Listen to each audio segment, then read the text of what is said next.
દિલ્હીમાં ભાજપની જીત બાદ ભાજપ દ્વારા વિજય ઉત્સવ ઉજવવામાં આવ્યો। હળવદમાં ભાજપ દ્વારા ઉજવણી કરવામાં આવી છે। ભાજપના કાર્યકર્તાઓ દ્વારા ઉજવણી કરવામાં આવી। સરા નાકે જૈન સ્વીટ પાસે ઉજવણી કરવામાં આવી છે। ફટાકડા ફોડીને તેમજ મીઠાઈ વિતરણનું પણ કરવામાં આવ્યું છે।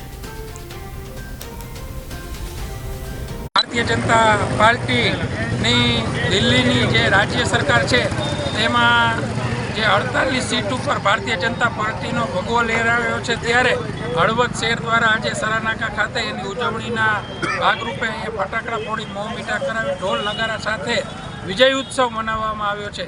અને આખો દેશના ખૂણે ખૂણે, ચાહે ઉત્તર, દક્ષિણ, પૂર્વ, પશ્ચિમ, ચો તરફ ભારતીય જનતા પાર્ટીને ભારત દેશના નાગરિકોના આશીર્વાદ મળી રહ્યા છે।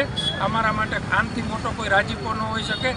આવનારા સમયમાં ભારતીય જનતા પાર્ટી અંત્યોદય, અંત સુધીનો લોકોનું કલ્યાણ થાય એ દિશામાં કામ કરશે અને લોકોના દિલમાં વધુને વધુ સ્થાન પ્રાપ્ત કરી લોકોની સેવા, નીચેના લોકો, આપણા ભાઈઓ બહેનો કોઈ દુઃખી ન રહે એ દિશામાં કાર્ય કરશે એવો અમને આજે વિશ્વાસ છે। અને વિજયની ખુશી અમારા તમામ કાર્યકરોમાં અનેરી ખુશીનું વાતાવરણ આજે જોવા મળી રહ્યું છે।